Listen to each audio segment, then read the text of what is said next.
ఆహాహా! ఏమన్నా వాసన. ఇందులో ఏముందనుకుంటున్నారు? అల్లం, వెల్లుల్లి అన్నీ ఉన్నాయి. కటా హువా గోష్ అని చెప్పి చేస్తున్నాను ఒక రెసిపీ. చాలా చాలా టేస్టీగా ఉంటుంది. సింపుల్.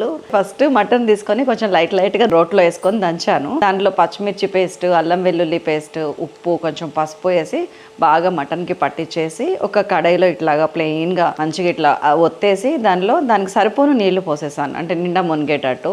దాదాపు సిమ్‌లో పెట్టి టైట్ లిడ్ పెట్టి ఒక 35-40 మినిట్స్ మటన్ ఉడికేదాకా ఉడకనిచ్చాను. నీళ్లు మొత్తం అయిపోయినాయి. ఇట్లాగా వాటర్ మొత్తం అయిపోయిన తర్వాత ఇప్పుడు ఆయిల్ పోస్తున్నాను. ఆయిల్ పోసేసి దాంతోపాటు ఫ్రై అవుతుంటే కొద్దిగా పచ్చిమిర్చి, కొద్దిగా కరివేపాకు వేసుకొని వెల్లుల్లి రెబ్బలేసి దాంట్లో కొద్దిగా ధనియాల పొడి, గరం మసాలా, మీ దగ్గర ఉంటే గనక సాంబార్ కారం అని ఒకటి దొరుకుతుందండి, రెడ్ చిల్లీది. మన సైలాస్ కిచెన్ తెస్తున్నాను నేనైతే. ఆ సాంబార్ కారం వేస్తే దాంట్లో ఉన్న ఫ్లేవర్స్ అన్ని దీనికి చాలా సూట్ అవుతాయి. ఒకసారి ట్రై చేయండి. మొత్తం కలిపితే కొత్తిమీర జల్లేస్తే ఆఖరికి అద్భుతమైన ఈ కటా హువా గోష్ రెడీ. ఫుల్ వీడియో మీకు సైలాస్ కిచెన్లో ఉంది. డీటెయిల్డ్గా కొలతలతో సహా చెప్పాను, అన్నీ చూడండి.